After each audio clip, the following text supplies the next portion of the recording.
유튜브 대본 도대체 어떻게 작성할까요? 유튜브 대본 작성법에 대해서 연구하던 중 저는 유튜브 대본 전문가 조지 블랙맨을 알게 되었습니다. 조지는 초대형 유튜버의 대본을 작성해주는 유튜브 대본 전문가입니다. 저는 한 가지 궁금한 점이 생겼습니다. 도대체 대본을 어떻게 쓰길래 이런 초대형 유튜버들과 함께 협업할 수 있는지 말이죠. 그렇게 저는 조지 블랙맨의 인터뷰 내용과 뉴스레터를 분석하였고 4단계 공식이 있다는 것을 알게 되었습니다. 유튜버라면 대본을 작성할 때 시간이 정말 오래 걸리고 쉽지 않다는 것을 다들 잘 알고 계실 겁니다. 하고 싶은 말들은 정말 참 많은데 도대체 어디서부터 작성해야 될지 감이 잘 안 잡히죠. 하지만 이 영상을 끝까지 보신다면 하고 싶은 말을 어떻게 정리하고 전달하는지를 잘 알아가실 수 있을 거예요. 오늘 배울 내용은 정말 간단합니다. 조지가 실제로 대본을 작성할 때 사용하고 있는 4가지 단계에 대해서 하나씩 살펴볼 겁니다. 4가지 단계가 무엇인지 궁금하지 않으신가요? 조지의 유튜브 대본 작성법 지금 바로 시작할게요.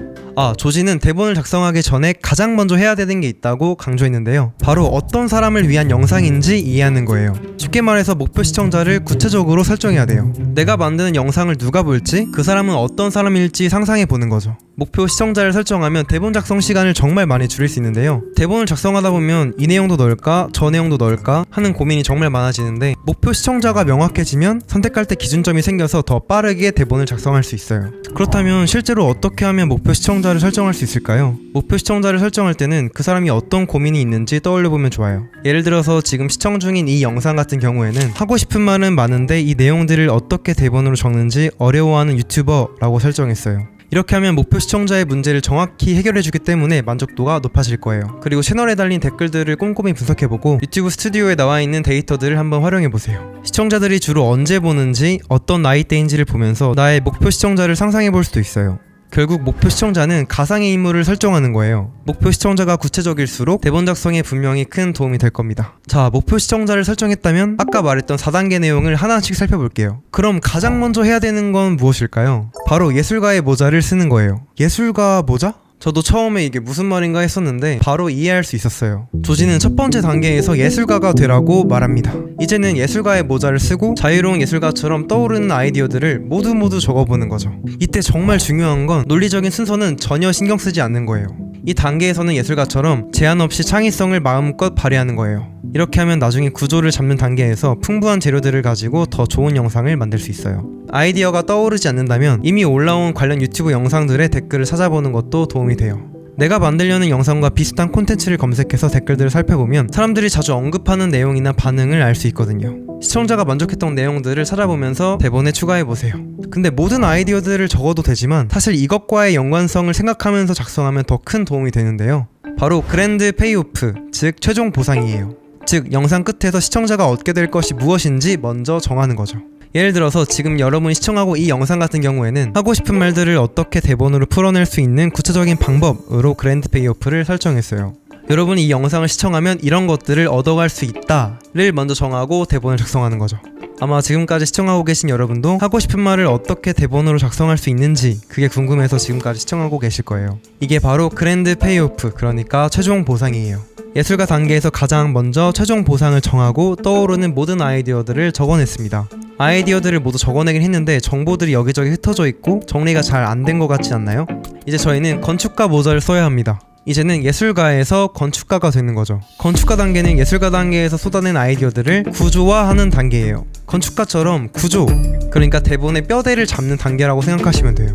이 내용을 조지가 정말 쉽게 설명했어요. 건축가 단계는 건물의 설계도를 그리는 것과 같아요. 어디에 방이 있고 어디에 문이 있고 어떻게 연결될지를 정하는 거죠.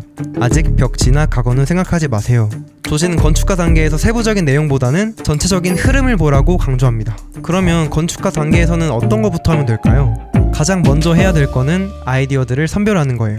예술가 단계에서 적은 아이디어들을 모두 살펴보고 그랜드 페이오프와 관련이 없다면 과감히 지우는 것도 필요하다고 조지는 이야기합니다. 그 다음에는 논리적으로 글의 순서를 조정해야 돼요. 이때 시청자의 여정을 고려하면 큰 도움이 됩니다. 이게 무슨 말이냐면 시청자가 어떤 순서로 정보를 받아들여야 가장 이해하기 쉬울지 생각해보고 각 파트가 다음 파트로 자연스럽게 이어지는지 확인해야 됩니다. 마치 계단을 오르듯이 단계별로 시청자를 끌고 가는 느낌을 구성하는 거죠. 하지만 주의할 점도 있어요. 조지는 건축가 단계에서 4가지를 하지 말라고 조언합니다. 첫 번째는 모든 아이디어를 다 넣으려고 하지 말 것, 두 번째는 완벽한 문장으로 쓰려고 하지 말 것, 세 번째는 세부 내용에 빠져들지 말 것, 마지막으로 구조 없이 바로 스크립트 쓰기를 시작하지 말라는 거예요. 여러분, 그럼 다음으로 어떤 모자를 써야 될 것 같으세요?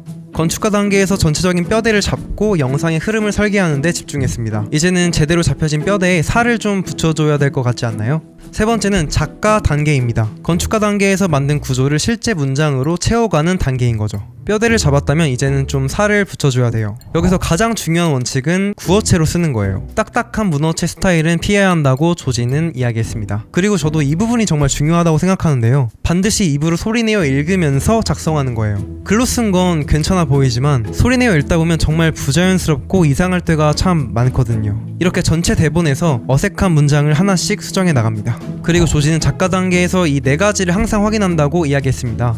제가 지금부터 하나씩 차근차근 알려드릴게요. 첫 번째는 다음 단계로 자연스럽게 이어지는가입니다. 여기서 이해하기 쉬운 좋은 예시를 하나 보여드릴게요. 여러분이 지금 보고 계신 이 영상의 실제 대본입니다. 이 부분은 예술가에 대한 부분이고 이 부분은 건축가에 대한 부분이에요. 만약에 여기 있는 전환 부분이 없었다면 어떻게 됐을까요? 한번 3초 동안 잠깐 보실래요?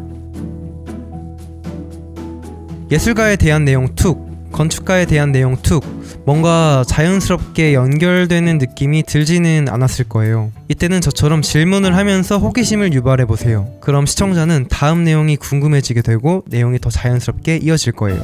두 번째는 시청자의 감정을 적절히 자극하는가입니다. 단순히 정보를 전달하는 게 아니라 시청자의 감정을 움직여줘야 돼요. 호기심, 놀라움, 공감, 기대, 안도감 등 다양한 감정을 적절히 자극해야 됩니다. 예를 들어서 여러분 이런 적 있으시죠? 라고 하면은 공감을 이끌어낼 수도 있고, 그런데 제가 발견한 비밀이 있어요 라고 하면 호기심을 자극할 수도 있어요. 조지는 시청자가 감정적으로 무감각한 상태가 되면 영상을 끌 확률이 높아진다고 합니다. 그래서 지속적으로 감정적 반응을 이끌어내는 문장들을 배치해줘야 돼요.